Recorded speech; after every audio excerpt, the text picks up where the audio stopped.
आज बात करेंगे और आपको बताएंगे इंडिया के सबसे बड़े और सबसे पहले डे लाइट एनकाउंटर के बारे में।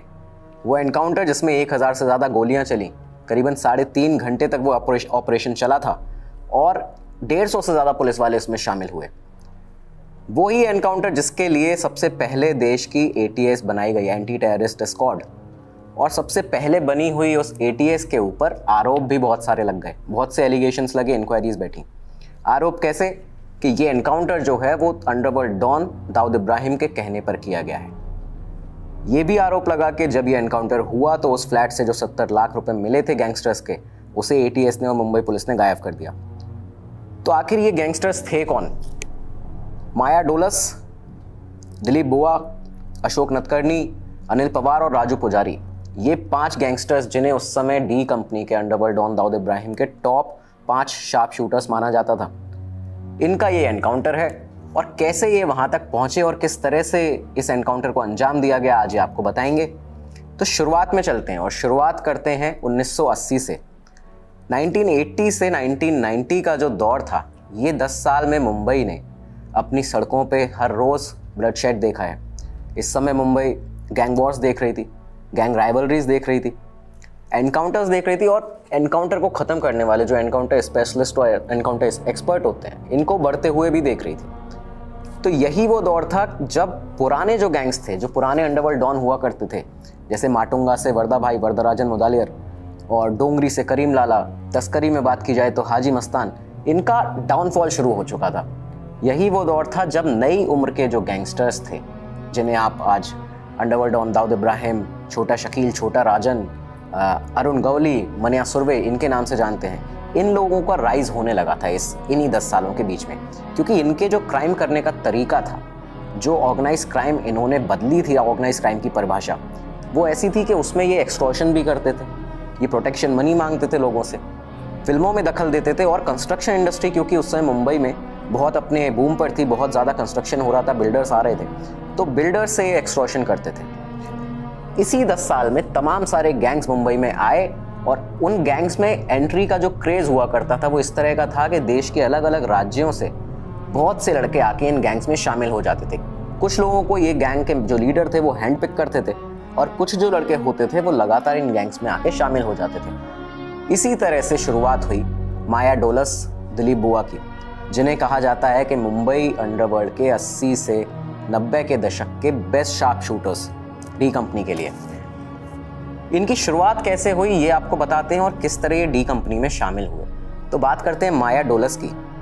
माया डोलस मुंबई का ही रहने वाला, महेंद्रा डोलस इसका नाम था।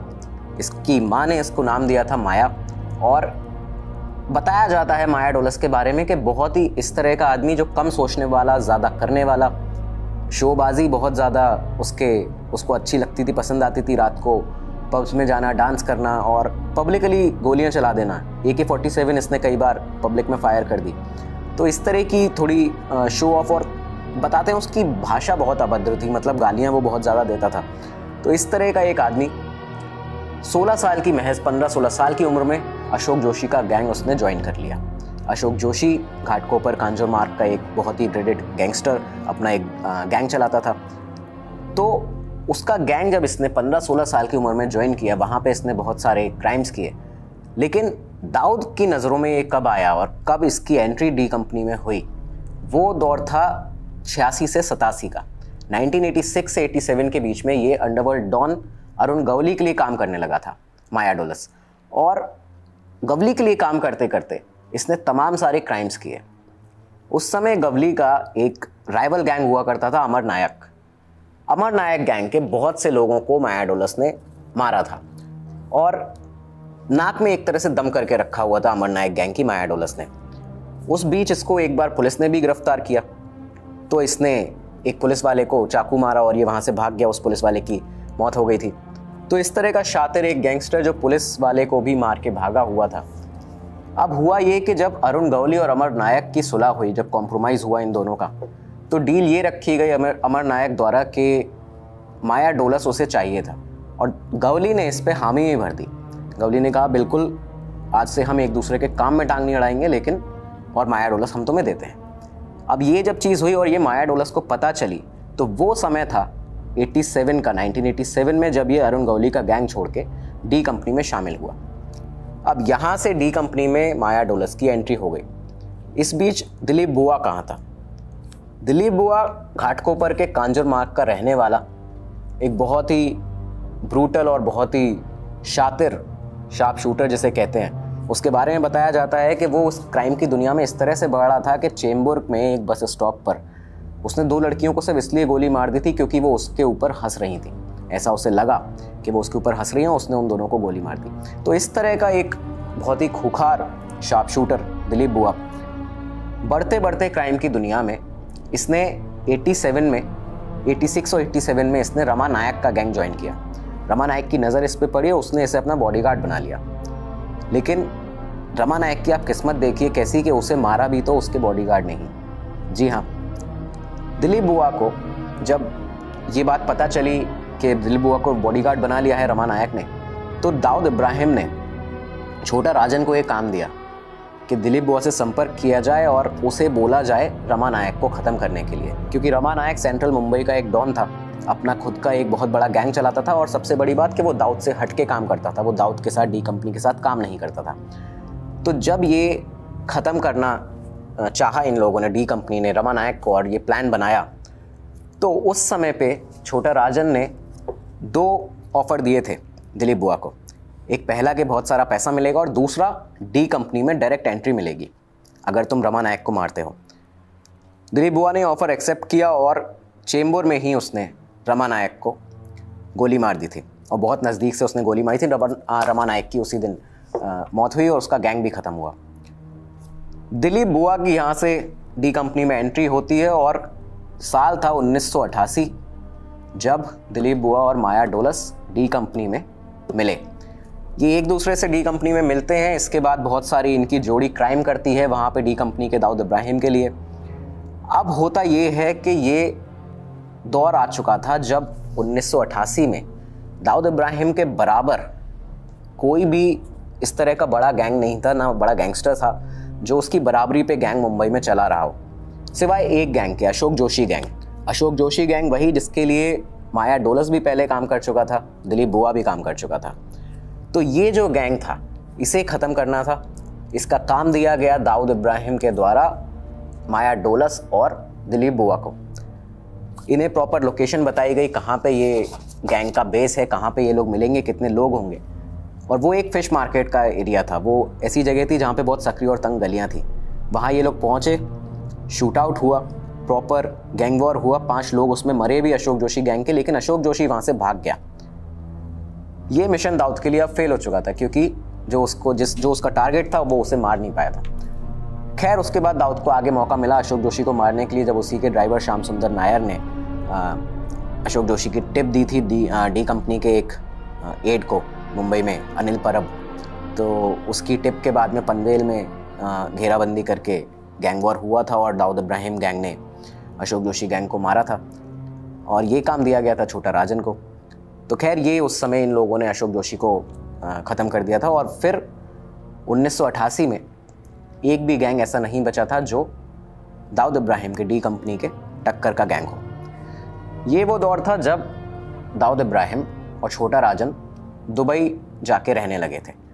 1988 से 1990 ये 2 साल जो थे इसमें ज़्यादातर समय दाऊद और राजन दुबई में रहे और मुंबई का जो काम था वो दोनों ने माया डोलस और दिलीप बुआ को दे दिया था।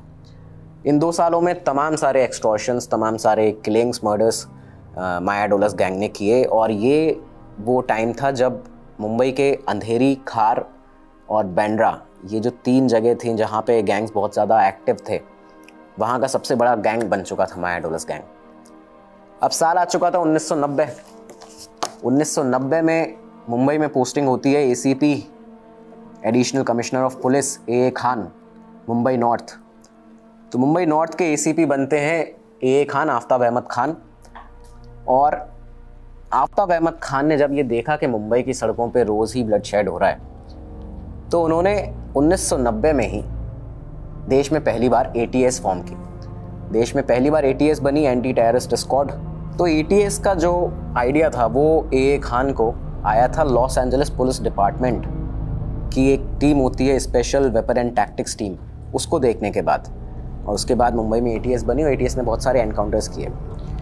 अब ये जब 2 सालों में माया डोलस और दिलीप बुआ यहाँ एक्टिवली बहुत सारे क्राइम कर रहे थे मुंबई के अंदर, तो उस समय पे दाऊद इब्राहिम और माया डोलस की जो रिश्ते थे वो ख़राब होने लगे थे, क्योंकि माया डोलस अब दाऊद की सुनता नहीं था, उसके ऑर्डर्स पे काम नहीं करता था। और हुआ ये था कि बैंड्रा के एक बिल्डर थे, एक पंजाबी बिल्डर थे बैंड्रा के, उन्हें माया डोलस गैंग लगातार कॉल्स कर रहा था एक्सटॉर्शन के लिए। वो इतना परेशान हो चुके थे कि कभी उन्हें दिलीप बुआ की तरफ से कॉल आता था, कभी माया डोलस की तरफ से, राजू पुजारी की तरफ से। तो उन्होंने पुलिस के पास जाके ये चीज़ बताई कि उनको ये लगातार कॉल आ रहे हैं, लेकिन पुलिस से जब उतना कुछ हुआ नहीं तो उन्होंने अपने इंटरनल लिंक्स से, सोर्सेज से ये कांटेक्ट किया दाऊद इब्राहिम के साथ। दाऊद से जब उनका कांटेक्ट हुआ तो वहाँ से दाऊद को उन्होंने बताया कि इस तरह से मेरे पास कॉल आ रहे हैं, आपको मैं पैसा दे सकता हूँ और इनसे ये जो मुंबई में आपके लोग हैं इनसे कह दीजिए कि मुझे कॉल ना करें। दाऊद ने जब ये डील एक्सेप्ट की और माया डोलस को कॉल करके मना किया ये जो बिल्डर थे उनको कॉल करने से, तो डोलस को ये बात बुरी लग गई। हुआ ये कि उसका कहना था कि ये 2-3 महीने की एक मेहनत होती है लड़कों की, जो गैंग के मेंबर्स हैं, ये लोग लगातार 2 से 3 महीने तक किसी एक टारगेट को फ़ोन किया करते थे और उसके बाद में उससे एक्सटॉर्शन होता था। तो उसका कहना था कि ये मेहनत बेकार हो गई। इसके पहले भी कई 4-5 ज्वेलरी के व्यापारी थे, उनके साथ भी दाऊद इब्राहिम ने ऐसे किया था कि मना कर दिया था एंड टाइम पे एक्सटॉर्शन करने से। तो तब से माया डोलस और दाऊद के बीच में दूरियां आई और इन्होंने डिसाइड किया, ये जो गैंग था पूरा माया डोलस का, कि अब हम अपना एक नया गैंग, अपना अलग गैंग चालू करेंगे और डी कंपनी से हट के काम करेंगे। अब वो दौर ये था कि 1990-91 में अगर मुंबई में गैंग चलाना है दाऊद से हट के तो आपको प्रोटेक्शन भी चाहिए। प्रोटेक्शन किसका चाहिए? पुलिस का। तो इन लोगों ने, क्योंकि ये बहुत से बिल्डर्स को जानते थे उस समय, और लोखंड वाला जो मुंबई का एरिया है वहाँ पे बहुत सा कंस्ट्रक्शन हो रहा था, तो तब इन लोगों ने, इस पूरे गैंग ने वहाँ पे अपना बेस बनाया। वहाँ के एक DN नगर पुलिस स्टेशन है, वहाँ पे पुलिस वालों से साठगांठ की और ये बात हुई कि अब ये लोग यहाँ पे रह सकते हैं, ये अपना एक बेस बना के यहाँ से ऑपरेट कर सकते हैं। तो तब इन लोगों ने लोखंड वाला की स्वाति बिल्डिंग में, अंधेरी में लोखंड वाला कॉम्प्लेक्स में स्वाति बिल्डिंग है, वहाँ पे एक फ्लैट लिया और वहाँ से डायरेक्टली ओपनली अब टारगेट करने लगे दाऊद के लोगों को और दाऊद के जो बिल्डर्स थे, जो लोग थे उसके मुंबई में, उनको। उस टाइम पर क्योंकि अब ये लगातार जब टारगेट कर रहे थे लोगों को, तो ATS भी अपने वर्किंग को तेज़ कर रहा था, उसने ट्रैक करना शुरू कर दिया था। उस समय ट्रैक करना इन लोगों को बहुत मुश्किल होता था, क्योंकि ये लोग दिन में, रात में, दोपहर में, सुबह, हर जगह हर टाइम कहीं और होते थे। इनकी लोकेशन उस समय ट्रैक हो नहीं पाती थी क्योंकि मोबाइल फ़ोन्स नहीं थे, कॉलर IDs नहीं पता होती थी। तो ट्रैक करने के लिए ATS ने और मुंबई पुलिस ने एक सिस्टम बिठाया था जो आमतौर पर लोगों को नहीं पता होता और ये उस समय आम पब्लिक को पता भी नहीं था। सिस्टम ये था कि जिस एरिया से ज़्यादा एक्सटॉर्शन के कॉल्स आ रहे होते थे, उस एरिया के टेलीफोन एक्सचेंज पर जाके पुलिस वाले बैठते थे और पैरेलल लाइन से जो कॉल्स होती थी उनको सुनते थे। सुनने के बाद नोट्स बनाते थे और पहचानते थे कि ये किसकी आवाज़ है। तो इस तरीके से उस समय पुलिस कॉल सुनती थी इन गैंगस्टर्स के, लेकिन तब भी पता ये नहीं चल पाता था कि ये एड्रेस कहाँ है, ये कॉल कहाँ से आ रहा है, क्योंकि कॉलर ID नहीं थी। इसका एक दूसरा सिस्टम था और ये सिस्टम सिर्फ पुलिस वालों और टेलीफोन एक्सचेंज के लोगों को पता रहता था। तो इसमें क्या होता था कि जब किसी के पास किसी गैंगस्टर का कॉल आ रहा है तो कॉल कटने के बाद में जो टेलीफोन बंद करने की नॉब होती है उसको 2 बार जल्दी जल्दी दबाया जाता था। उसको दबाने से टेलीफोन एक्सचेंज के पास में वो नंबर आ जाता था कि कहाँ से ये कॉल आया हुआ है। फिर उस नंबर से एड्रेस को ट्रेस करके पता लगाया जाता था कि कहाँ से कौन है, कौन कॉल कर रहा है। तो इस तरह से पुलिस और ATS लगातार इन लोगों को ट्रैक कर रही थी। ये लोग उसके निशाने पर थे क्योंकि ये एक्टिवली बहुत ज़्यादा एक्सटॉर्शन और किलिंग्स कर रहे थे मुंबई में उस समय। तो माया डोलस गैंग का एक एड्रेस मिला स्वाति बिल्डिंग का, मुंबई के अंधेरी में लोखंड वाला कॉम्प्लेक्स की स्वाति बिल्डिंग के एक फ्लैट का एड्रेस मिला 2nd फ्लोर पे। जब वहाँ पे पुलिस पहुँची तो वो एड्रेस बंद, जो फ्लैट था वो बंद था। आसपास के लोगों से पूछा गया कि क्या इसमें कोई रहता है, तो बताया कि नहीं, इसमें कोई नहीं रहता, यहाँ से कभी कोई टेलीफोन की भी घंटी की आवाज़ नहीं आती है, कुछ नहीं है। जब पुलिस ने देखा और छानबीन की तो पता चला कि वहाँ से एक टेलीफोन लाइन निकल के सेम बिल्डिंग के नीचे वाले एक ग्राउंड फ्लोर के एक फ्लैट में जाके कनेक्ट हो रही है। तो अब ये यहाँ पुलिस को पता चल चुका था कि ये नीचे वाले इस फ्लैट में रह रहे हैं, ये जो गैंगस्टर्स हैं। अब शुरुआत हुई सर्विलांस की और ट्रैक किया गया तो ये पता चला कि 16 नवंबर 1991 को 7 लोग यहाँ इस फ्लैट में आने वाले हैं और ये इसी गैंग के लोग हैं। अब जब इतनी चीज़ें हो चुकी थी कि यहाँ तक कार्रवाई पहुँच गई, पुलिस को ये पता चल गया ATS को कि ये लोग यहाँ पे आने वाले हैं 16 नवंबर 1991। अब इस ऑपरेशन की प्लानिंग होती है। प्लानिंग बड़ी दिलचस्प, और प्लानिंग के मास्टरमाइंड ATS के सीनियर इंस्पेक्टर मोहम्मद कवी, MA कवी। हुआ ये कि मुंबई में सेंटा क्रूज ईस्ट में एक VM देसाई हॉस्पिटल है, उसके सामने एक जिम खाना है, वहाँ पे इसकी पूरी प्लानिंग की गई। तो जिम खाना इसलिए चुना गया था इस मीटिंग के लिए क्योंकि वहाँ पे एक तो लोग कम आते हैं, लिमिटेड लोग आते हैं, एंट्री बैन होती है बाहर के लोगों की। और मुश्किल यहाँ पे ये आई कवि को, जो इंस्पेक्टर कवि थे, कि वहाँ पे उनके पास मेंबरशिप उस जिम खाने की नहीं थी। तो वहाँ पे उन्होंने अपने एक सोर्स से, अपने उनका एक पहचान का एक वहाँ बंदा था जो काम करता था, उससे उन्होंने बात की और उसे बताया कि भाई एक मीटिंग के लिए आना है। और रात का समय डिसाइड हुआ कि 10:30 बजे करीब वहाँ पे मीटिंग के लिए आना है। तो अब ये लोग वहाँ पे 10:30 बजे करीबन पहुँचे और 1 घंटे तक नॉर्मली बैठ के बातचीत होती रही, खाना पीना हुआ। 11:30 बजे से मेन बातचीत शुरू हुई। कवि के साथ में, इंस्पेक्टर कवि के साथ में 3 लोग और आए थे।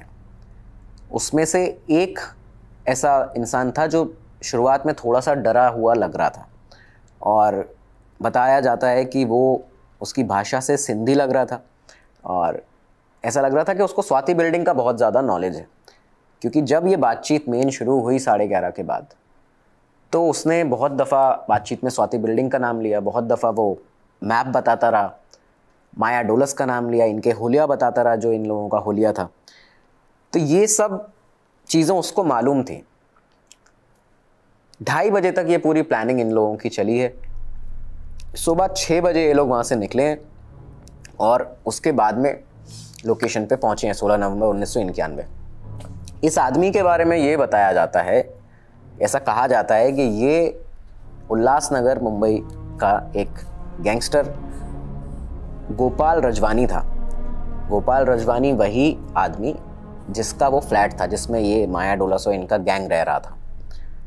तो ये फ्लैट उसी का था, उसी ने ये टिप दी मुंबई पुलिस को, ऐसा बताया जाता है। और पूरा प्लानिंग उसको बिठा के वहाँ पे कराई मोहम्मद कवी ने, सीनियर इंस्पेक्टर ATS के। तो ये बताते हैं कि इसने पूरा टिप दिया था और इसके बाद ही ये पूरा प्लान हुआ है। तो अब मेन दिन आता है 16 नवंबर 1991। 12:30 बजे ATS की टीम वहाँ पे पहुँचती है। 10 इंस्पेक्टर, ATS के सीनियर इंस्पेक्टर वहाँ पे पहुँचे।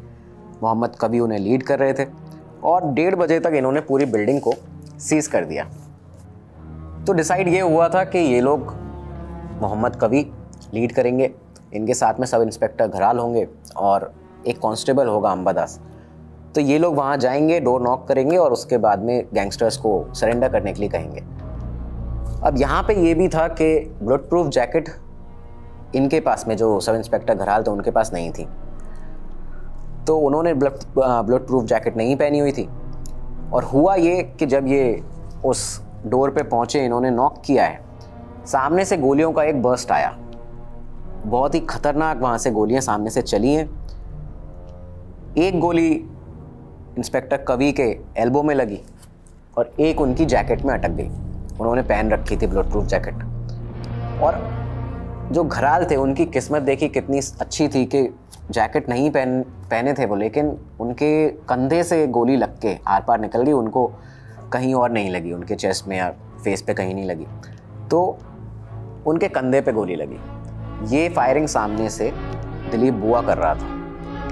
AK-47 उसके हाथ में थी, उसने गोलियों का बर्स्ट दिया था जो M कवि के एल्बो में लगी, एक गोली उनकी जैकेट में लगी और घराल को बहुत बुरी तरह इंजर्ड कर दिया था सब इंस्पेक्टर घराल को उस फायरिंग में। तो जैसे ही गोलियों का ये बर्स्ट आया, ये दिलीप बुआ जो गोलियां चला रहा था सामने से, तो ये लोग जो पुलिस वाले थे वो नीचे भागे हैं उस बिल्डिंग में एग्जिट की तरफ, और ये जो गैंगस्टर्स थे ये ऊपर 3rd फ्लोर की तरफ निकल गए।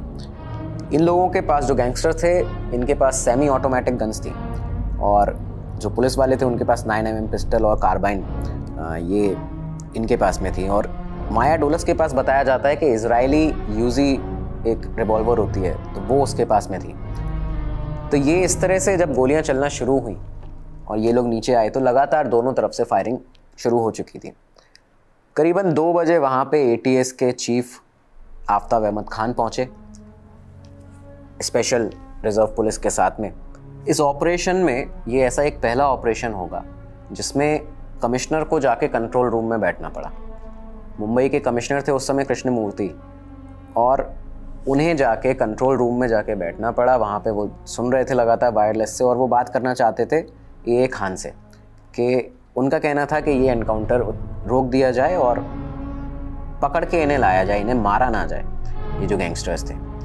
तो वायरलेस, क्योंकि वहाँ से रिप्लाई नहीं आ रहा था AA खान का, वो अपने एनकाउंटर में बिजी थे, तो कमिश्नर कृष्णमूर्ति ने उस समय क्राइम ब्रांच के ACP हुआ करते थे गोपसे, उनको वहाँ लोकेशन पे भेजा था जो शूट आउट की लोकेशन थी। तो वहाँ पे जब गोपसे गए, इन्होंने बोला AA खान को कि ये एनकाउंटर रोक दिया जाए, मारना नहीं है और सिर्फ पकड़ के लाना है। तो तब इन लोगों की वहाँ पे कहा सुनी हुई, और AA खान का कहना था कि ये क्राइम ब्रांच का ऑपरेशन नहीं है, ये ATS का ऑपरेशन है, मैं लीड कर रहा हूँ, मुझे लीड करने दो और मुझे आपके ऑर्डर्स की ज़रूरत नहीं है। तो यहाँ से इस ऑपरेशन को लगातार उसका 2nd राउंड शुरू किया गया। 2nd राउंड शुरू होने के साथ में दिलीप बुआ के पैर में गोली लग चुकी थी। ये करीबन 4 बज चुके थे इस समय तक, 3 गैंगस्टर्स को ये लोग मार चुके थे। दिलीप बुआ के पैर में गोली लगी, लेकिन उसके बाद भी वो लगातार फायरिंग करे जा रहा था। उसकी तरफ से फायरिंग हो रही थी और माया डोलस लगातार गालियां दे रहा था ऊपर से, क्योंकि उसने देख लिया था उस समय तक कि AA खान नीचे खड़े हुए हैं और ये पूरा ऑपरेशन ये लोग इन्हें मारने के ही इरादे से आए हैं। तो ये लगातार वहाँ से ऊपर से गालियां दे रहा था कि अगर हिम्मत है तो ऊपर आके दिखाओ, इस तरह से। खैर 4 बजे के अराउंड दिलीप बुआ की तरफ से फायरिंग बंद हो गई। उसके पैर में गोली लग चुकी थी और उसके बाद में उसको भी गोली लगी, और उसकी तरफ से 4 बजे तक फायरिंग बंद हो चुकी थी। अब जब ये माया डोलस ने देखा कि उसके बाकी गैंगस्टर्स, जो उसके बाकी गैंग के मेंबर हैं, वो ख़त्म हो चुके हैं और कहीं से अब बचने की उम्मीद नहीं है, तो ये बताया जाता है कि ये वहाँ से ऊपर से नीचे भागता हुआ अपने हाथ ऊपर करके आया और चिल्ला के इसने बोला था कि मैं सरेंडर करना चाहता हूँ, मैं किसी को, मेरे पास कोई हथियार नहीं है। ये जब तक इतना बोलता, वहाँ पे 150 पुलिस वाले मौजूद थे। इसके इतना बोलने तक ही इसके ऊपर 100 राउंड से भी ज़्यादा फायरिंग हो चुकी थी। जब इसकी बॉडी रिकवर हुई और उसका पोस्टमार्टम हुआ तो पता चला था कि करीबन 100 गोलियां लगी थी माया डोलस को। इस तरह 5:15 बजे तक आखिरी गोली चली है इस ऑपरेशन की, और ये ऑपरेशन 3.5 घंटे का ख़त्म हुआ। दिलीप बुआ की बॉडी मिली 3rd फ्लोर से, अशोक नतकर्णी, राजू पुजारी की 2nd फ्लोर पे मिली और माया डोलस के नीचे। इस एनकाउंटर में एक चीज़ आपको बताएं कि जब बॉडीज़ रिकवर हुई तो 7 लाशें थी। अब गैंगस्टर्स 5, लाशें 7 कैसे? तो 2 लोग वहाँ पे इनके फ्लैट में मौजूद थे और ये 2 सिविलियंस थे जिनकी इसमें डेथ हुई है। एक था पुणे के यरवाड़ा जेल का एक वार्डन, जो वहाँ पे मौजूद इसलिए था क्योंकि वो दाऊद इब्राहिम के लिए, जो उसके मेंबर्स जेल में बंद हैं पुणे के यरवाड़ा जेल में, उनको सहूलियत की चीज़ें मुहैया कराता था। चीज़ें लाना ले जाना, किस अफसर को क्या रिश्वत देनी है, ये सब। तो ये उस इरादे से वहाँ पे माया डोलस गैंग के साथ में वहाँ पे आया हुआ था उस दिन। और दूसरा था एक खूबचंदानी नाम का, इसका नाम था अनिल खूबचंदानी। तो ये एक मुखबिर था माया डोलस गैंग का, जो बिल्डर्स की इन्फॉर्मेशन लाके इनको देता था कि कौन सा नया बिल्डर आया है, किसके पास कहाँ से क्या पैसा आ रहा है। तो ये 2 लोग भी इस एनकाउंटर में इन 5 गैंगस्टर्स के साथ में मरे थे और 2 सिविलियंस की यहाँ पे डेथ हुई थी। तो अब ये एनकाउंटर ख़त्म हुआ। ATS के ऊपर तमाम सारे इसमें एलिगेशंस लगे, इंक्वायरी बैठी। पहला ये कि ये एनकाउंटर डे लाइट, क्योंकि इतनी रेसिडेंशियल कॉम्प्लेक्स में ये एनकाउंटर करने की क्या ज़रूरत आन पड़ी थी। फिर एक इंक्वायरी बैठी कि 450 राउंड पुलिस की तरफ से फायर हुए थे, इतने राउंड क्यों फायर किए गए। उसके बाद ये आरोप भी लगे कि एनकाउंटर दाऊद इब्राहिम के कहने पर किया गया था, क्योंकि ये उसी के आदमी थे, वो इनसे परेशान हो चुका था, उसने टिप दी मुंबई पुलिस को और इनको मारा गया। और एक जो आपको बताया कि 70 लाख रुपए जो वहाँ से मिले थे वो कहाँ गए। तो इस तरह की 4 इंक्वायरीज़ बैठी और चारों इंक्वायरी में बाद में ATS AA खान दोनों क्लियर हुए। इस पूरे एनकाउंटर ने ATS चीफ AA खान को स्टार बना दिया था, लेकिन उनकी जो करियर था, जो उनका करियर और रेपुटेशन थी, वो भी दाव पर लग चुकी थी। तमाम सारे एलिगेशंस लग चुके थे। उसके बाद ये भी हुआ कि बाबरी मस्जिद जब गिराई गई थी, तो डेमोलिशन जब बाबरी मस्जिद का हुआ था, उस समय जो मुंबई में राइट्स हो रहे थे, उसमें ACP खान ने हिंदू और मुस्लिम जो जगह थी वहाँ पे डिफरेंस रखा। रूल्स एंड रेगुलेशन में बहुत ही कड़े कानून बनाए थे हिंदू एरियाज़ के लिए, मुस्लिम एरियाज़ के लिए थोड़े नरम लॉ थे उनके। तो इस तरह की चीज़ें भी सामने, कम्युनल डिफरेंस करने का उन पे आरोप लगा। उसके बाद में करप्शन के कुछ चार्जेस लगे। तो इस तरह के चार्जेस के चलते DIG पे प्रमोट होना था उन्हें, वो नहीं किया गया। और AA खान ने अपनी नौकरी के जो उनका रिटायरमेंट था उससे 6 साल पहले ही रेजिग्नेशन दे दिया, और रिज़ाइन करने के बाद वो बाद में पॉलिटिकल पार्टी में भी शामिल हुए। तो इस तरह की चीज़ उनके साथ में ये रही कि वो DIG भी नहीं बन पाए, उन्हें 6 साल पहले रिटायर होना पड़ा। तो ये एनकाउंटर हुआ, इस गैंग का खात्मा हुआ, और इंडिया का सबसे पहला डे लाइट एनकाउंटर इतना बड़ा। लेकिन सवाल बहुत बड़ा खड़ा हो गया था कि ये आखिर लोग थे किसके, क्योंकि माया डोलस और दिलीप बुआ ये दाऊद के आदमी थे, दाऊद के कहने पर इन्हें मारा गया है, या क्या सिचुएशन है। तो इसमें क्योंकि जिस तरह की चीज़ें सामने निकल के आई हैं, न्यूज़ ट्रैक जो इस पूरे एनकाउंटर का लाइव कवरेज कर रहा था, जिसको सिर्फ अकेले परमिशन थी इसका मीडिया कवरेज करने का, तो न्यूज़ ट्रैक की वीडियो में उस समय ATS के चीफ AA खान का कहना था कि ये दाऊद के आदमी थे जिनको एक इन्फॉर्मर के इंफॉर्मेशन के आधार पर उन्होंने मारा है। उसके बाद में AA खान का एक और वीडियो निकला इस मूवी के आने के बाद, शूट आउट एट लोखंड वाला, जब ये एक मूवी आई थी इस एनकाउंटर के ऊपर, तब उन्होंने कहा ये पूछने पर कि क्या उस समय किसी गैंगस्टर के कॉल आ रहे थे आपके पास दुबई से या कहीं से, तो तब उनका कहना था कि छोटा राजन के कॉल आ रहे थे, और वो ये पूछ रहा था कि क्या दिलीप बुआ कैसा है, उसको बचा लो, उसको लगी तो नहीं। उसको ये लग रहा था छोटा राजन को कि वो जिस फ्लैट में फ़ोन कर रहा है वहाँ पे ये गैंग के लोग फ़ोन उठा रहे होंगे, लेकिन वहाँ पे मुंबई पुलिस वो फ़ोन उठा रही थी। तो तब ये AA खान बताते हैं कि उस समय दिलीप बुआ के बारे में पूछने के लिए छोटा राजन कॉल कर रहा था। उसके बाद में छोटा राजन ने भी एक बयान दिया कि उसके आदमियों को मारने के लिए दाऊद ने मुंबई पुलिस को काम दिया था। तो ये समझ नहीं आ पाया कि ये आखिर आदमी किसके थे, छोटा राजन के आदमी थे और या दाऊद के थे, और दाऊद इब्राहिम छोटा राजन उस टाइम तक अलग हो चुके थे या नहीं, क्योंकि छोटा राजन ये बताता है कि 93 बॉम्ब ब्लास्ट जब मुंबई में हुआ, देश का सबसे बड़ा आतंकी हमला, तो उसमें जब दाऊद का नाम आया तो उसके बाद वो दाऊद से अलग हो गया था। लेकिन उसके इस दावे के बाद ये समझ आता है कि ये लोग 91 से ही दाऊद और छोटा राजन अलग हो चुके थे। तो खैर, पुलिस पॉलिटिकल क्रिमिनल नेक्सस ये पहले भी चल रहा था, जिसमें क्रिमिनल जो हैं वो अपोनेंट्स को गन डाउन करने के लिए पुलिस की मदद लेते हैं, और पुलिस मुखबिर बना के, जो इन्फॉर्मर्स होते हैं वो बना के क्रिमिनल्स को सपोर्ट करती है दूसरे क्रिमिनल्स को मारने के लिए। इस तरह का ये जो पूरा नेक्सस है, ये पहले भी चला और अभी भी चला आ रहा है, और शायद आगे भी चलता रहेगा। उम्मीद है आपको ये वीडियो पसंद आया होगा। बहुत ही इन डेप्थ रिसर्च करके तमाम सारे आर्टिकल्स और वीडियोस को देखकर ये वीडियो बनाया गया है।